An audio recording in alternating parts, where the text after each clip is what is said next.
So what we ended up with then? Well, these are the GT Radial Severo HT Plus, and they are, well, absolutely nothing special actually.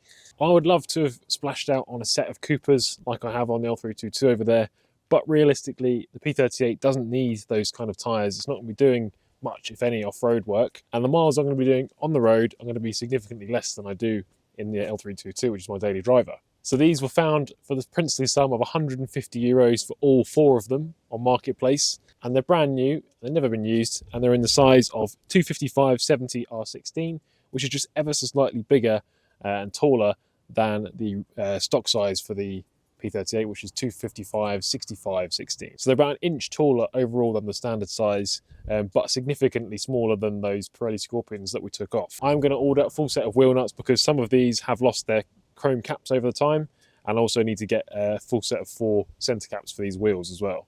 But yeah, pretty happy with them. Now, it's been way too long since I filmed a P38 video for you guys. We've been focusing on the L322 and a couple of videos at the end of last year on the 130. But coming up in May is going to be the 30th anniversary event for the P38 here in Ireland. That's 30 years since 1994, which is when the P38 was first launched. And I fully intend to attend that event and bring the P38 with me. Now, we're not too far away from that goal. I don't think we've done some of the big jobs earlier on.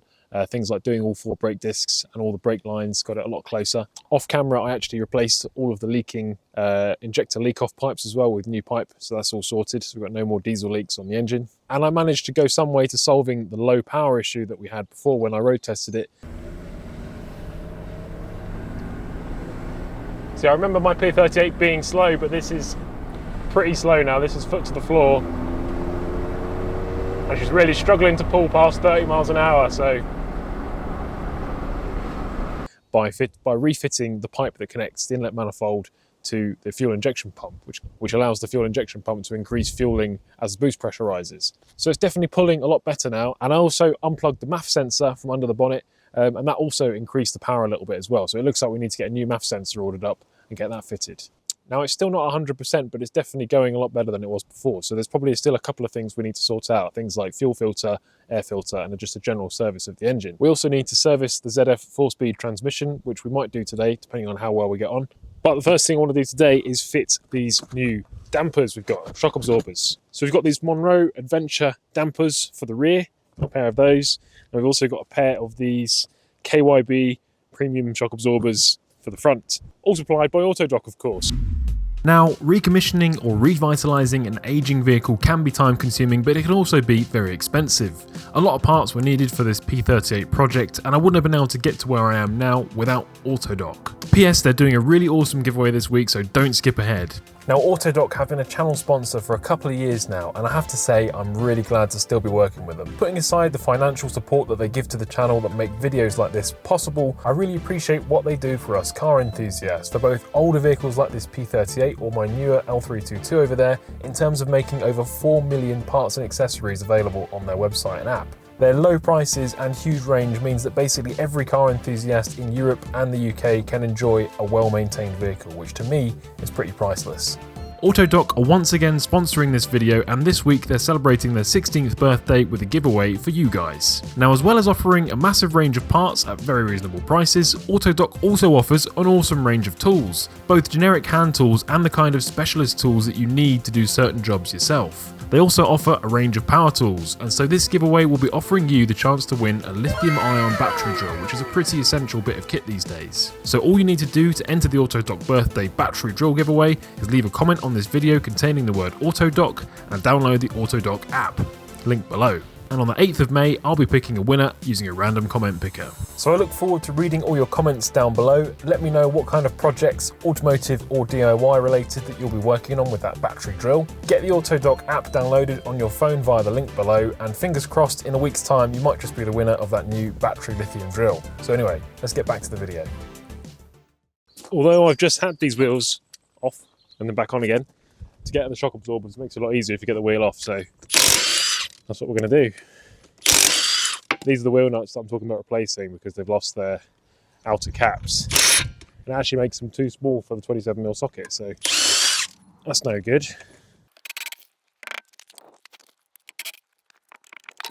There are those new brakes that we fitted. already looking a little bit rusty because of the Galway weather. And whilst I had the wheels off before, I took the liberty of jet washing the chassis and all the metal I could get to under here, including the arches, and then coating it all as best as I could with the leftover lanyard guard that I had from doing the L322 here. So it's all looking nice and clean and protected under here at the moment as well. Okay, so we've got a bolt going through the throw eye at the top, and the bottom is a pin. So let's see if we can get any of those off. See if this is going to shift then. There we go, not too bad. Now amazingly, this bolt, the top bolt, came out with the help of the impact gun from that hole there. It's got a captive nut on the end, so we don't have to worry about that, but yeah, pretty amazing.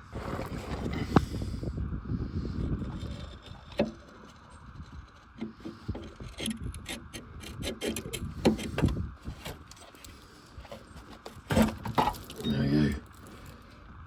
One old shock removed. Now I've just got to get this bad boy back in its place. And there we go. There's one row adventure damper fitted to the rear. Just got to do the same on the other side now. There's 2 out of 4. So with both rear dampers done, you can hopefully see that when I bounce the back of the truck and let go, it just returns to its normal ride level without oscillating. So that should improve the ride quality quite a bit. Right, let's do the fronts now. So I think the fronts should be quite a bit easier because the top bolts are accessed from inside under the bonnet here. So that makes it a bit easier, and I don't think we're actually going to even need to take the wheels off to access these, so let's give it a go. Not too bad.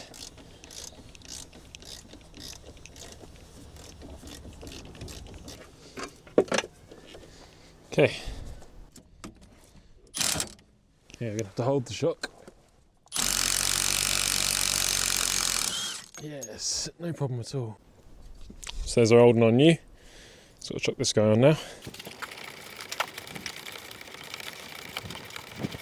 So that should really help the ride quality front to back, and the handling as well, make it a little bit less roly-poly, as the P38, or at least this one, doesn't have a rear anti-roll bar. It does have one on the front, but yeah, you're relying on the dampers quite a bit to stop you from leaning over too much in the corners. So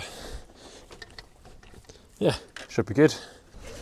So whilst I've got the tools out, I'm just going to see something about fixing these mirrors here. It's just the glass that's missing on both of them, but I actually managed to pick up complete units from both sides. So these should be pretty quick to change over. For some reason this plug was left dangling out of the sail here, the tweeter sail on this car. This is just how we got it. And I believe these just pull off. Yep, easy as that. Oh, it's looking a bit rusty behind there. These fixings have been damp. But yeah, this should be the plug. This plug should go into this mirror here, but for some reason this was left unplugged. And these are 7mm headed fixings, which are moving, thankfully. But yeah, this plug should be plugged in there like that. So I don't know if there's a reason why this was left unplugged. Perhaps this mirror was shorting out or something, or causing some other weird issues. But it'll be interesting to see if the electric adjustment actually works on these replacement mirrors that I got kindly donated to the channel by Tommy. So Tommy, if you're out there, cheers for that. There we go. That's the old one. So I think I've realised why this wasn't plugged in. The mirror I just took off has got a much bigger plug on it with more connections, and the car only has this, what is that, 6-pin connector, so that doesn't fit into here. Now presumably the wiring in the door is original, so this mirror must have been a replacement somebody put on there at some point, and I'm guessing that means this mirror has heating and possibly folding, whereas the car never came with that originally. So but luckily our replacement actually has the correct plug on there, so we'll be able to plug it back in again and test it. I think I got these mirrors from Tommy anyway. It could have been Anton, the guy who we bought the Range Rover from, but either way, thanks to both of those guys. So let's get this back in place.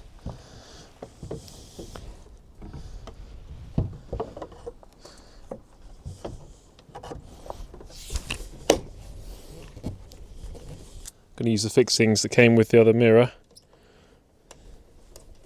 So a little bit less crusty.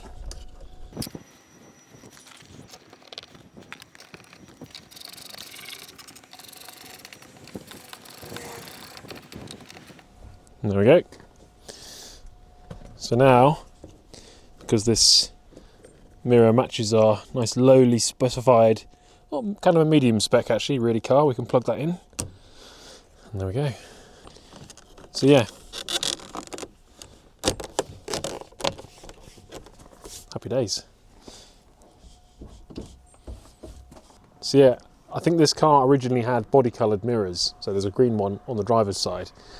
So presumably at some point this side would have got smashed off, probably getting hit by a tractor or something on one of these little Irish country lanes.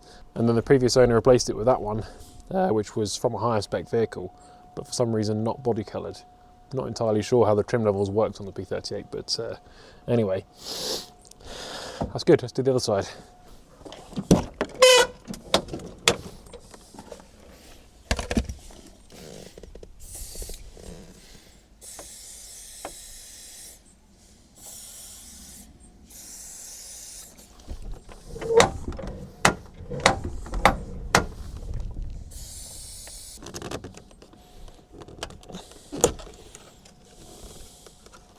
Be interesting to see if these old tweeters actually work. Highly doubt it. I wonder if a P38 audio upgrade might be a video you guys would be wanting to see. Something a bit similar that we did over on the L322 over there. We're replacing the speakers. Not entirely sure what I'm going to do with the head unit in this car yet. I'd quite like to keep the original Clarion, to keep it nice and original looking in the dash. And I've actually got two of those units that I picked up from Anton. I haven't got the code for either of them, so I'm not entirely sure I'm going to get around that. And the other option would be to put something in similar to what I put in Kai's Citroen, the Toto 10-inch touchscreen with CarPlay and everything built in. I guess it depends how much I end up using this car once it's on the road as to whether I feel like I need a decent modern head unit in it. That's our original body coloured driver's side mirror. Well, part of it's body coloured anyway. And the replacement from the same car as the other side.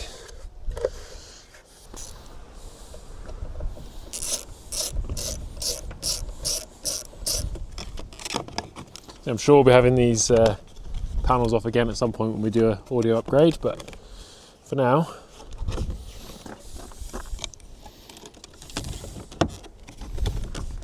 I can go back on there like that. So let's see, put the ignition on, whether we get any mirror action.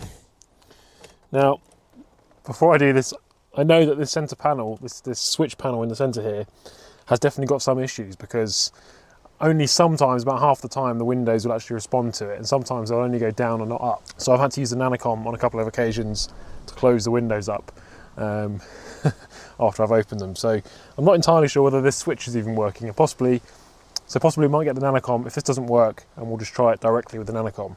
But let's give it a go anyway. Nothing to lose. So let's get this mirror back where I can see it. Push the switch onto this side, and I can actually hear the motor clicking, but it doesn't seem to be moving. So perhaps it's a bit seized up or something. I'll spray some lubricant down the back. Hope that gets into the right place. So no joy from the driver's side. Yeah, I can hear it clicking, so there is life there at least. But let's try the passenger side. And hey, look at that! Left, right. It's very slow and grindy sounding. I might give this one the GT85 treatment as well. But we do seem to have movement in all four directions, which is amazing. And to be fair, if you're going to have an electric mirror, it's better to have it on the passenger side, because I can always reach out the window and adjust the driver's one manually. So that is a pretty good result. So here we are under the front of the P38. We've got it up on the plastic ramps front and rear to give ourselves loads of room to work under here. And here is the bottom of the old M51. So we're going to pull that sun plug out Let's see what we get. Raunchy feeling, this plug. They say it's been used a fair few times, and the LP38's 200,000 miles. But yeah, thread doesn't feel all that great, if I'm honest. Wondering how far I was going to shoot. Oh, there we go. Oh, just about caught it. Perfect.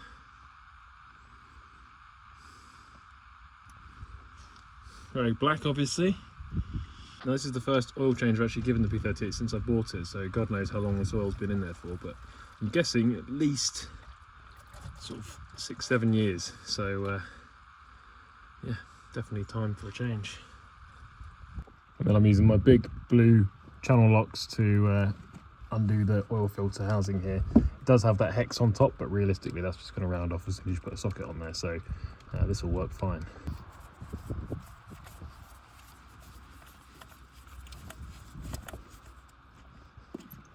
Bit of oil coming out there, and then it's a big old school oil filter on the Diesel P38. Huge. Then we've got a nice manly filter to go back in again. And then we're going to replace our O-rings. It's in the top groove here, and we've also got 2 smaller ones at the bottom to replace as well.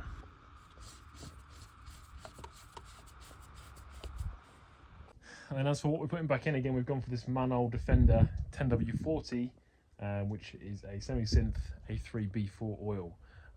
Supplied of course by Autodoc, and this is some nice cheap stuff that's going to match all the specs that the BMW engine requires. So let's throw it back in again. And the refill capacity on the M51 diesel is 8.7 litres, so very nearly as much as the old 4.4 TDV8 back there. So start throwing some in. And that is unfortunately where we're going to have to leave the P38 work for now. We're currently in the process of preparing the L322 for its first trip to continental Europe. Another video on that will be coming shortly, and I still have some jobs to do on the P38 before we can take it for a test. I've got to rebuild the props and fit a load of suspension bushes, plus the new MAF sensor and some other parts have arrived now, so there's still, as I said, a fair bit of work to be done. All coming soon. Anyway, make sure you hit subscribe if you haven't already so you don't miss all that, and I'll see you next time. Cheers!